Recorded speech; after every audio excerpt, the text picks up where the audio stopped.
Lord are great. Baruch, son of Neriah, did everything Jeremiah the prophet told him to do. At the Lord's temple, he read the words of the Lord from the scroll. In the 9th month of the 5th year of Jehoiakim, son of Josiah, king of Judah, a time of fasting before the Lord was proclaimed for all the people in Jerusalem and those who had come from the towns of Judah. From the room of Gemariah, son of Shaphan the secretary, which was in the upper courtyard at the entrance of the new gate of the temple, Baruch read to all the people at the Lord's temple the words of Jeremiah from the scroll. When Micaiah, son of Gemariah, the son of Shaphan, heard all the words of the Lord from the scroll, he went down to the secretary's room in the royal palace, where all the officials were sitting: Elishama the secretary, Delaiah, son of Shemaiah, Elnathan, son of Akbor, Gemariah, son of Shaphan, Zedekiah, son of Hananiah, and all the other officials. After Micaiah told them everything he had heard Baruch read to the people from the scroll, all the officials sent Jehudi, son of Nethaniah, the son of Shelemiah, the son of Cushi, to say to Baruch, Bring the scroll from which you have read to the people, and come. So Baruch, son of Neriah, went to them with the scroll in his hand.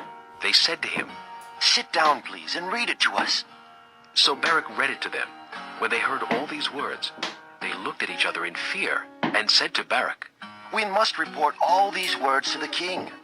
Then they asked Baruch, Tell us, how did you come to write all this? Did Jeremiah dictate it?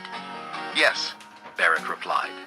he dictated all these words to me, and I wrote them in ink on the scroll. Then the officials said to Baruch, You and Jeremiah go and hide. Don't let anyone know where you are.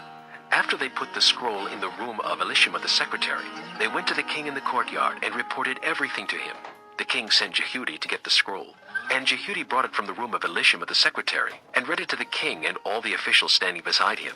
It was the 9th month, and the king was sitting in the winter apartment with a fire burning in the fire pot in front of him. Whenever Jehudi had read 3 or 4 columns of the scroll, the king cut them off with a scribe's knife and threw them into the fire pot until the entire scroll was burned in the fire. The king and all his attendants who heard all these words showed no fear, nor did they tear their clothes. Even though Elnathan, Delaiah, and Gemariah urged the king not to burn the scroll, he would not listen to them. Instead, the king commanded Jeramiel, a son of the king, Seraiah, son of Azriel, and Shelemiah, son of Abdiel, to arrest Baruch the scribe and Jeremiah the prophet. But the Lord had hidden them. After the king burned the scroll containing the words that Baruch had written at Jeremiah's dictation, the word of the Lord came to Jeremiah. Take another scroll and write on it all the words that were on the first scroll,